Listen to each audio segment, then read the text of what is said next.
পোলাও আসলে এমন একটি খাবার যেটা ছাড়া যে কোনো অকেশন যেন ইনকমপ্লিট থেকে যায়, তাই না? তাছাড়া পোলাও রান্না সব রাঁধুনিদেরই করতে হয়, তবে সবসময় পোলাও জোরেও পারফেক্ট হয় না।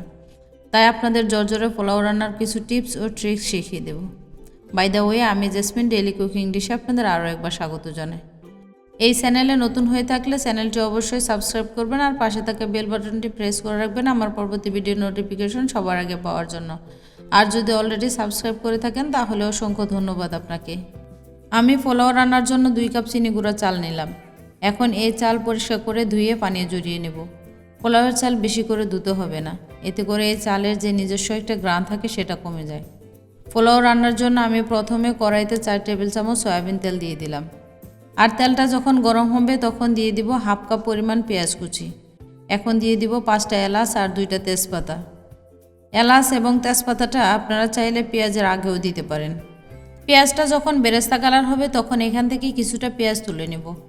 আর এখন কড়াইতে দিয়ে দিব 1.5 চামচ আদা বাটা, হাফ চামচ রসুন বাটা। পোলাও রান্নায় আদার পরিমাণ একটু বেশি লাগে, এতে করে পোলাও অনেক সফট হয়। যখন এগুলো ভাজা হবে তখন দিয়ে দিব আগে থেকে পরিষ্কার করে রাখা পোলাওয়ের চাল। আপনারা যে কোনো সুগন্ধি চাল দিয়ে সেম প্রসেসে পোলাও রান্না করতে পারবেন। চুলা মিডিয়ামে রেখে চালটা ভালো করে ভেজে নিতে হবে, কারণ জোরে পোলাও পেতে চাল ভাজাটা ইম্পর্টেন্ট। চালটা অনবরত নাড়তে হবে যতক্ষণ না পানি পুরোপুরি শুকিয়ে যায়। পোলাওয়ের চাল কিছুক্ষণ নেড়ে চেড়ে এতে দিয়ে দিব স্বাদ মতো লবণ। লবণ দিয়ে ভাজার পর এখন দিয়ে দিব ফুটন্ত গরম পানি। এখানে আমি 2 কাপ চালের জন্য 4 কাপের থেকে একটু সামান্য পরিমাণ পানি কম দিলাম, এতে করে পোলাওটা অনেক ঝরঝরে হবে।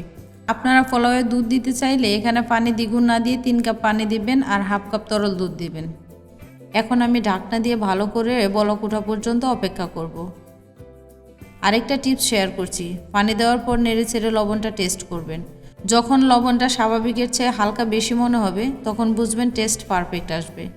যখন দেখবেন পানি টেনে আসছে তখন এই পর্যায়ে এসে চুলার পাওয়ার একেবারে কমিয়ে দেব। এতে করে চালটা প্রপারলি সেদ্ধ হবে আর পোলাওটা অনেক ঝরঝরেও হবে। তৈরি হয়ে গেল আমার পারফেক্ট ঝরঝরে পোলাও।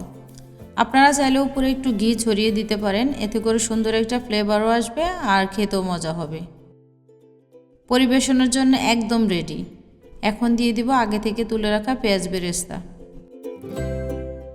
এভাবে অবশ্যই বাসায় একবার হলেও ট্রাই করবেন আর জানাবেন কেমন হয়েছে।